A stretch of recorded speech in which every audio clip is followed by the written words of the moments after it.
बिस्मिल्लाहिर्रहमानिर्रहीम। आज हम डिस्कस करेंगे bonding in electron deficient compound. तो इसको डिफाइन करने से पहले हम सब डिस्कस करेंगे कि इलेक्ट्रॉन डेफिशिएंट कंपाउंड होते क्या हैं। ऐसे कंपाउंड जिनके अंदर अवेलेबल जो ऑर्बिटल्स हैं ये ज़्यादा हों as compare to number of available electrons. Mean जो ऑर्बिटल हैं ये हमारे पास एक्सेस में हो और नंबर ऑफ इलेक्ट्रॉन ये हमारे पास कम हो। जहाँ पे जैसे आप ये स्ट्रक्चर दे सकते हैं, मैं ये स्ट्रक्चर ड्रॉ किया हुआ है बोरॉन का। तो बोरॉन के आउटर मोस्ट शेल के अंदर अगर मैं कंपेयर करूँ तो यहाँ पे जो हमारे पास अवेलेबल इलेक्ट्रॉन है 3 है, 1 2 और 3। लेकिन ये ऑर्बिटल जो है यहाँ पे अवेलेबल है। हम कह सकते हैं कि हमारे पास ऑर्बिटल जो हैं वो ज़्यादा हैं और नंबर ऑफ इलेक्ट्रॉन्स जो अवेलेबल हैं वो कम है। तो इस तरह के कंपाउंड जिनमें नंबर ऑफ ऑर्बिटल ज़्यादा हो और जो अवेलेबल इलेक्ट्रॉन है वो कम हो, तो इनको हम नाम देते हैं इलेक्ट्रॉन डेफिशिएंट कंपाउंड का। या हम दूसरे लफ्ज़ों में ये कह सकते हैं कि मॉलिक्यूल जिनके अंदर इनफ इलेक्ट्रॉन ना मौजूद हों, या ऐसे मॉलिक्यूल्स जिनके अंदर 2 इलेक्ट्रॉन जो हैं बॉन्ड बनाने के लिए मौजूद ना हो, बल्कि 3 एटम जो हैं वो मिलके एक बॉन्ड बना रहे हो। मीन्स वहाँ पे एक ब्रिज जनरेट हो रहा हो या मल्टी सेंटर बॉन्ड जो है वो इन्वॉल्व हो। तो इस तरह के जो कंपाउंड हैं उनको हम नाम दे देते हैं इलेक्ट्रॉन डेफिशिएंट कंपाउंड का। इनकी अगर हम एग्जांपल देखें तो एक हमारे पास आ जाएगी बोरेन की एग्जांपल। देन अदर एग्जांपल्स जो हमारे पास ये मेंशन है। तो बेसिकली ये जो इलेक्ट्रॉन डेफिशिएंट कंपाउंड है ये हमें ज़्यादातर देखने में मिलते हैं ग्रुप 3 ए के 3 ए में, क्योंकि इनके अंदर जो इलेक्ट्रॉनिक कन्फिग्रेशन का पैटर्न है वो कुछ इस तरीके से है कि ये 4 कोवलेंट बॉन्ड बना सकते हैं, लेकिन इनके पास 4 इलेक्ट्रॉन मौजूद नहीं होते। तो ये 3 बॉन्ड बनाने की तरफ इन्वॉल्व होते हैं। तो इनकी इलेक्ट्रॉनिक कन्फिग्रेशन जो है हमारे पास जनरली NS2P1, ये ग्राउंड स्टेट के अंदर, और अगर एक्साइटर स्टेट में लिखें तो ये कुछ इस तरीके से इस पैटर्न पे हमारे पास बनेंगी। तो सबसे पहले हम स्ट्रक्चर जो है वो डिस्कस करेंगे बोरेन का। जो XRD स्टडी है वो शो करती है कि B2H6 जो है इनके अंदर हाइड्रोजन ब्रिज स्ट्रक्चर जो है वो जनरेट करता है। जैसा कि मैं नेक्स्ट स्लाइड के ऊपर आपको डायग्राम के अंदर फिगर के अंदर इसको शो करवाता हूँ। तो यहाँ पे देखें कि हमारे पास एक बोरॉन है और साथ में ये हमारे पास दूसरा बोरॉन। अब इसके साथ बेसिकली तो 3 बॉन्ड बनाने चाहिए थे, जो अगर मैं इसकी इलेक्ट्रॉनिक कन्फिग्रेशन लिखूं तो ये अब हमारे पास 1s 2s और 2p के आगे ये 3 आ जाएंगे, 1 2 और 3। तो इनके अंदर एक एक इलेक्ट्रॉन जो है ये मौजूद था। तो अब यहाँ पे एक इलेक्ट्रॉन आ गया इसकी तरफ से। अगर मैं इस बॉन्ड को डिस्कस करूं, एक इलेक्ट्रॉन आ गया हाइड्रोजन का और एक इलेक्ट्रॉन आ गया बोरॉन का। इसी तरह अगेन यहाँ पे एक इलेक्ट्रॉन बोरॉन से और एक इलेक्ट्रॉन हाइड्रोजन से, और यहाँ पे अब एक इलेक्ट्रॉन बोरॉन से और एक इलेक्ट्रॉन जो है हाइड्रोजन से। लेकिन इसका ये ऑर्बिटल जो है यहाँ पे एम्प्टी पड़ा हुआ है। अब इस बोरॉन को देखें तो ये वाला अब हमारे पास एक इलेक्ट्रॉन इधर से एक इलेक्ट्रॉन इधर से, ये बॉन्ड कंप्लीट हो गया। एक इलेक्ट्रॉन यहाँ पे और एक इलेक्ट्रॉन हमारे पास यहाँ पे, ये भी बॉन्ड कंप्लीट। और इसी तरह अगेन एक इलेक्ट्रॉन हमारे पास इस पोजीशन में और एक इलेक्ट्रॉन इस पोजीशन के, इसके ऊपर इनको कैलकुलेट करें तो 2 और ये हमारे पास 4 और ये 6 इलेक्ट्रॉन। इसी तरह इस बोरॉन के पास भी 6 इलेक्ट्रॉन बनते हैं और इसका एक ऑर्बिटल जो है ये एम्प्टी पड़ा हुआ है। अब हाइड्रोजन क्या होगा कि यहाँ पे हाइड्रोजन जो है इसके अगर इलेक्ट्रॉन को मैं यहाँ पे इस तरीके से शो करूँ, इसको आप फिलहाल इग्नोर करें कि यहाँ पे एक इलेक्ट्रॉन जो है ये मौजूद है बोरॉन का और एक इलेक्ट्रॉन जो है ये हाइड्रोजन का। तो ये वाला जो है हाइड्रोजन ये ब्रिज का काम करेगा इस बोरॉन के दरमियान और इस बोरॉन के दरमियान।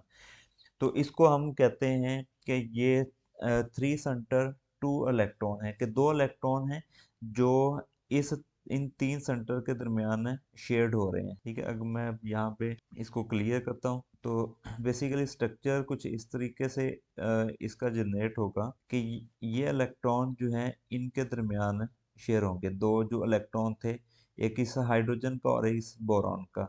तो इसको हम नाम दे देते हैं three centre two electron. Again इसी तरीके से यहाँ पे इस हाइड्रोजन का इलेक्ट्रॉन और एक इस बोरॉन का इलेक्ट्रॉन, तो ये इन तीन के दरमियान, तो इस तरह तरीके से जो ये बॉन्ड बनता है, इस बॉन्ड को हम नाम देते हैं बनाना बॉन्ड का भी। ठीक है, और अब यहाँ पे देखें कि ये जो हाइड्रोजन है, जो Ht लिखा हुआ है, ये हमारे पास टर्मिनल हाइड्रोजन है। तो ये जो है हमारे पास ये टर्मिनल हाइड्रोजन, और ये वाला हाइड्रोजन जो है ये ब्रिज स्ट्रक्चर है। तो ये जो बॉन्ड है इसको हम कहेंगे टू सेंटर टू इलेक्ट्रॉन, कि ये इलेक्ट्रॉन जो है, ये बॉन्ड जो है एक बोरॉन और एक हाइड्रोजन इनके दरमियान शेयर हो रहा है। तो ये वाला जो बॉन्ड है, ये जो बनाना बॉन्ड बना था, इसको हम कहते हैं कि थ्री सेंटर टू इलेक्ट्रॉन। और ये वाला जो बॉन्ड है, ये टर्मिनल वाले हैं जितने भी, ये हमारे पास आ जाएंगे टू सेंटर टू इलेक्ट्रॉन। तो बेसिकली यहाँ पे जो ब्रिज स्ट्रक्चर बना है, यहाँ पे रेजोनेंस की वजह से जो डी लोकलाइजेशन होती है कि थ्री सेंटर और टू इलेक्ट्रॉन के दरमियान, तो दो इलेक्ट्रॉन बेसिकली शेयर्ड होंगे तीन एटम के दरमियान। अब यहाँ पे देखिए उसी स्ट्रक्चर को इलेबोरेट करके किया गया है कि ये हमारे पास हाइड्रोजन का एक इलेक्ट्रॉन, और ये हाइड्रोजन का एक इलेक्ट्रॉन, और ये बोरॉन का, इसी तरीके से ये हाइड्रो बोरॉन का इलेक्ट्रॉन, ये हाइड्रोजन का।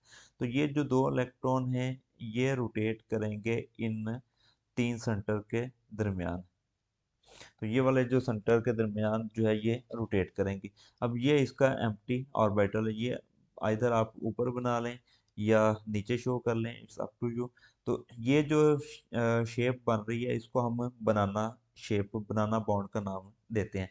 इसी तरह अगर हम BF3 के दरमियान देखें तो जो बोरॉन है, बेसिकली इस स्ट्रक्चर को अभी आप इग्नोर करें, ये मैंने डेफिशिएंसी पूरा करने के लिए साथ में शो किया है, तो हम सिर्फ इसके ऊपर फोकस करते हैं। अगर बोरॉन का देखें तो बोरॉन के अंदर एक ऑर्बिटल जो है एम्प्टी है, ये वाला जो ऑर्बिटल हमारे पास एम्प्टी है। तो यहाँ पे एक फ्लोरीन, एक इलेक्ट्रॉन फ्लोरीन से आया, एक इलेक्ट्रॉन जो है ये बोरॉन से आया, एक इलेक्ट्रॉन इस फ्लोरीन से, और एक इलेक्ट्रॉन जो है हमारे पास बोरॉन से। अगेन एक इलेक्ट्रॉन हमारे पास बोरॉन से और एक इलेक्ट्रॉन हमारे पास फ्लोरीन से।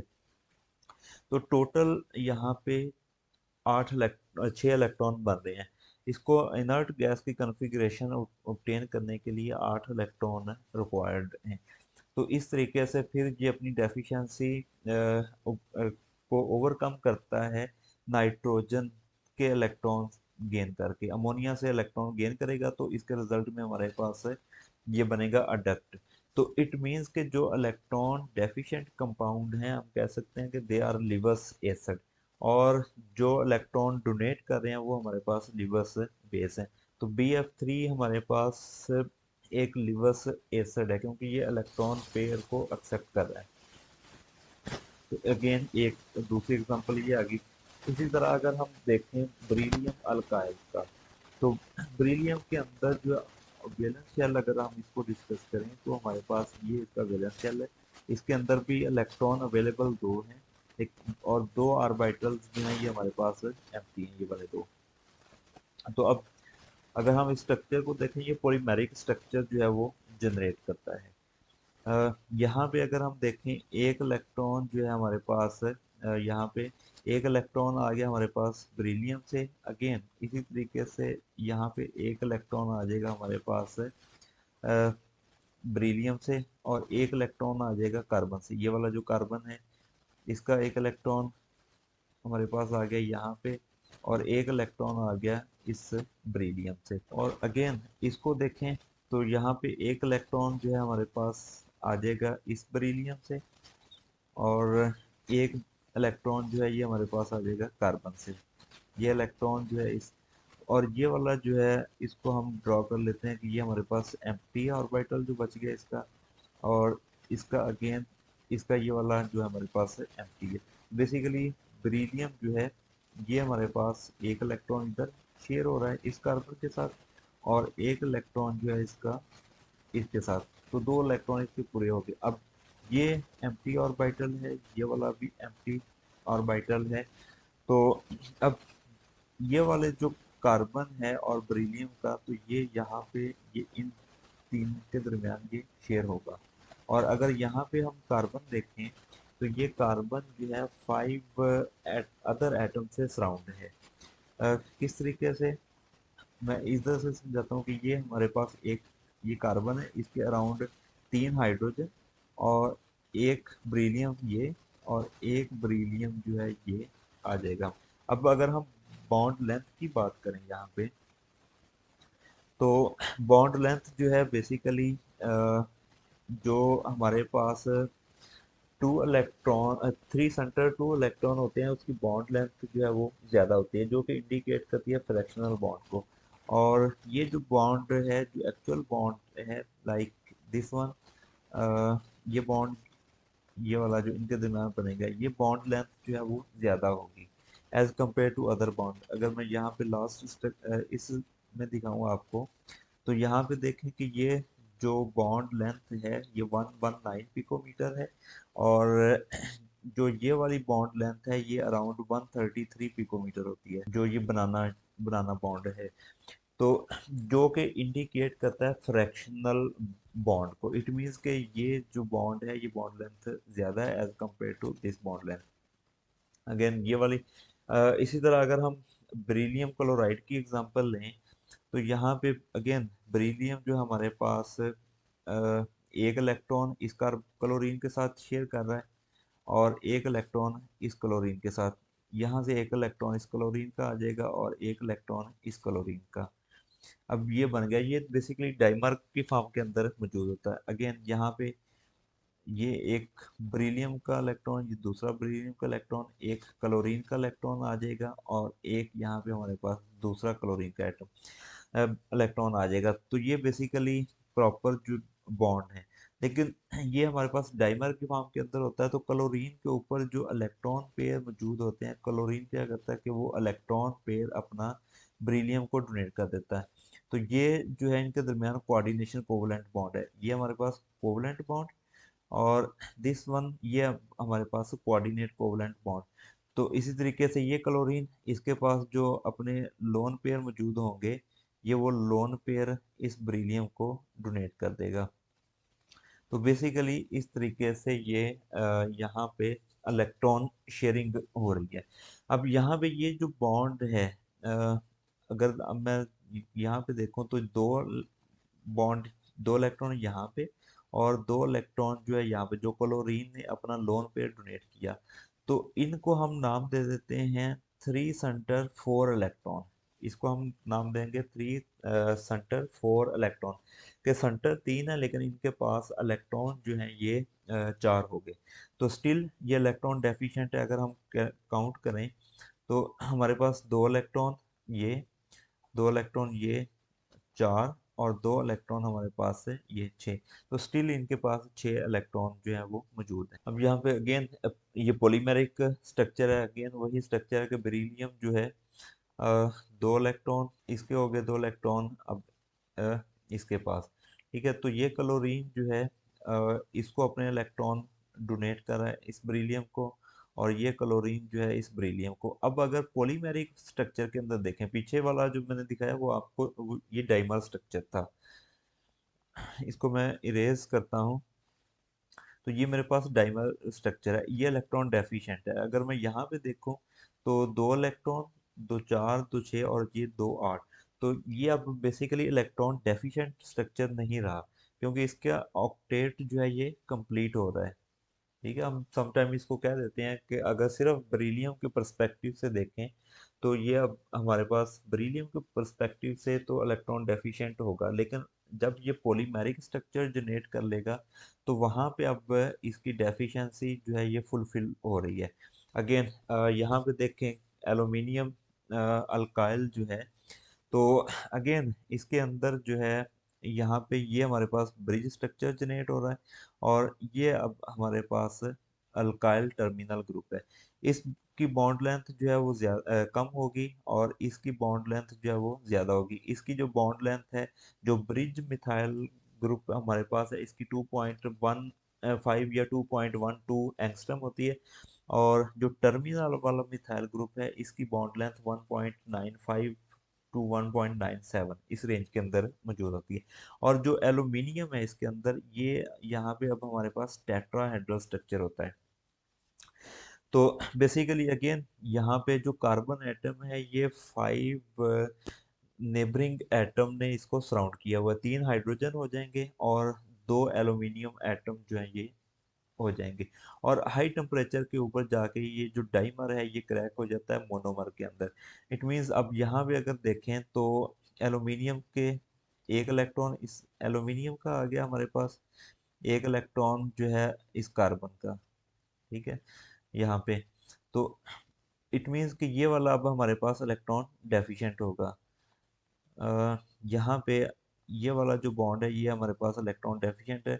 यहाँ पे अगर ये स्ट्रक्चर ड्रा करूँ मैं, तो एक इलेक्ट्रॉन जो है एल्यूमिनियम का यहाँ पे आ जाएगा, एक इलेक्ट्रॉन एल्यूमिनियम का यहाँ पे, और एक इलेक्ट्रॉन एल्यूमिनियम का यहाँ पे। एक कार्बन इसके साथ शेयर कर देगा, एक कार्बन इसके साथ शेयर कर देगा, एक कार्बन इसके साथ। तो टोटल जो है यहाँ पे 6 इलेक्ट्रॉन हो गए। यहाँ पे अब डेफिशिएंसी है, ये एक इलेक्ट्रॉन इस एल्यूमिनियम से आया, एक इलेक्ट्रॉन जो है इस कार्बन से। तो ये जो है इन तीन के दरमियान जो है यहाँ पे शेयर होगा। तो अगेन ये अब हमारे पास 3 सेंटर 2 इलेक्ट्रॉन सिस्टम बन जाएगा। बेसिकली ये स्ट्रक्चर बनता है कि एक इलेक्ट्रॉन जो है यहाँ पे हमारे पास आया, एक इस कार्बन का है, एक एल्यूमिनियम का इसके साथ, एक कार्बन का इसके साथ। और यहाँ पे अब सॉरी, ये जो है हमारे पास यहाँ पे नहीं आएगा, ये हमारे पास इस एल्यूमिनियम का आएगा। तो ये 2 इलेक्ट्रॉन आ गए इधर से, 2 इलेक्ट्रॉन यहाँ पे, दो, और 2 इलेक्ट्रॉन जो है ये हमारे पास। तो ये वाले इलेक्ट्रॉन जो हैं इन 3 सेंटर के दरमियान रेजोनेट करेंगे। डीलोकलाइजेशन जो है इन 3 सेंटर के दरमियान होगी। तो ये भी इलेक्ट्रॉन डेफिशिएंट कंपाउंड है। अब अगर बॉन्ड लेंथ की बात करें, तो ये वाला जो बॉन्ड लेंथ है 212 पिकोमीटर, और ये वाला जो बॉन्ड, ये वाली बॉन्ड लेंथ जो है ये हमारे पास 195। तो ये इंडिकेट करती है कि ये वाला जो बॉन्ड है ये फ्रैक्शनल बॉन्ड है। अब यहाँ पे देखें, अगर हम जो एल्यूमिनियम क्लोराइड है, डाइमर की फॉर्म के अंदर ये मौजूद होता है। तो यहाँ पे हम कैलकुलेट करें तो दो दो इलेक्ट्रॉन, और दो 4 इलेक्ट्रॉन, 6 इलेक्ट्रॉन, और ये क्लोरीन जो है यहाँ पे इसके साथ अपना लोन पेयर शेयर कर रहा है। तो 2 इलेक्ट्रॉन यहाँ पे इसके आ जाएंगे। तो ये भी इलेक्ट्रॉन डेफिशिएंट कंपाउंड जो है ये नहीं बनता। जो Al2Cl3 जो है ये अब हमारे पास इलेक्ट्रॉन डेफिशिएंट कंपाउंड नहीं बनेगा, लेकिन समटाइम इसको डिस्कस कर देते हैं। तो बेसिकली 3 इसमें कोवलेंट बॉन्ड होंगे, और एक इसके अंदर कोऑर्डिनेट कोवलेंट बॉन्ड जनरेट होगा। बॉन्ड लेंथ की अगर हम बात करें तो 2 to 1 पिकोमीटर, और ये वाला जो बॉन्ड लेंथ है, ये वाली बॉन्ड लेंथ हमेशा शॉर्टर होगी, जो कि इंडिकेट करता है इसकी बॉन्ड लेंथ ज़्यादा, कि ये बॉन्ड जो है ये फ्रैक्शनल बॉन्ड है। इसी तरह अगर हम ग्रुप 3 के एलिमेंट से अदर एलिमेंट जो हैं, एटम्स जो हैं, उनको देखें, तो ट्रांजिशन एलिमेंट भी इलेक्ट्रॉन डेफिशिएंट हो सकते हैं, जिनके अंदर डी या एफ ऑर्बिटल्स जो हैं ये इनकम्प्लीटली फिल्ड हो। तो यही रीज़न है कि जो डी जो ट्रांजिशन एलिमेंट वो लिगेंड से इलेक्ट्रॉन पेयर जो है उसको एक्सेप्ट करते हैं। ये लिगेंड के साथ कंबाइन करेंगे और स्टेबल कंपाउंड बनाएंगे। उन कंपाउंड को हम नाम देते हैं कोऑर्डिनेशन कंपाउंड का। तो जो इलेक्ट्रॉन एडिशन होते हैं ये अनफिल्ड डी ऑर्बिटल्स के अंदर जो है वो जाते हैं, जिसकी वजह से जो एटम है अपनी next inert gas electronic configuration जो है उसको अटेन करके स्टेबल होने की कोशिश करता है। तो इस सेंस में हम कह सकते हैं कि जो हमारे पास इलेक्ट्रॉन डेफिशिएंट कंपाउंड हैं, ये इलेक्ट्रॉन पेयर को एक्सेप्ट करते हैं, तो दीज आर लिवर्स एसिड। और जो हमारे पास इलेक्ट्रॉन पेयर डोनर्स हैं, उनको हम लिवर्स बेसिस का नाम देते हैं। लाइक जो हमारे पास लिगेंड होंगे, इनको हम लिवर्स बेसिस का नाम देंगे। तो ये था आज का हमारा लेक्चर इलेक्ट्रॉन डेफिशिएंट कंपाउंड के ऊपर। अगर कोई कंफ्यूजन है तो आप कमेंट बॉक्स के अंदर पूछ सकते हैं।